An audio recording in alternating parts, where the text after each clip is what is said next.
This is Coyote News. A bill being debated in the South Dakota legislature might soon grant a get-out-of-jail card to underage drinkers who provide medical assistance to friends who have alcohol poisoning. Coyote News' Malachi Petersen has the story. House Bill 1078, also known as the Good Samaritan Bill, is making its way through the South Dakota legislature. The bill gives immunity to underage people who cooperate with police and provide medical assistance for another person who has alcohol poisoning. Sammy Zoss, the president of the Student Government Association, personally lobbied for the bill in the last legislative session. I actually think that a lot of people are just surprised that it's not already a thing. It's kind of the general response, I guess, like, well, I feel like if I'm smart enough to call the cops for or call the ambulance for my friends, like, usually the cops are gonna be like, you're good, we're not gonna give you a minor because you saved this kid's life.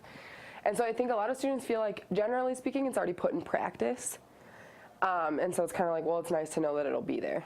Roy Mortensen, a doctor at the Sanford Vermillion Hospital, said he sees multiple cases of alcohol poisonings every year and that the frequency with which they happen depends sometimes on events which are going on at USD. The binge drinking, again, it's a big issue, the quantity they take and how quickly, and how much they metabolize.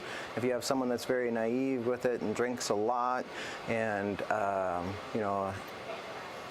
doesn't have a tolerance built up, they can certainly get into trouble. A similar bill involving immunity for drug overdoses is also being debated in the state legislature. According to the National Conference of State Legislatures, 34 states already have some form of Good Samaritan law on the books. House Bill 1078 passed the House of Representatives early last week and now faces a hurdle that is the South Dakota State Senate, but first must be passed by the State Judiciary Committee. For Coyote News, I'm Malachi Petersen. According to the CDC, there are more than 2,000 alcohol poisoning deaths in the U.S. every year.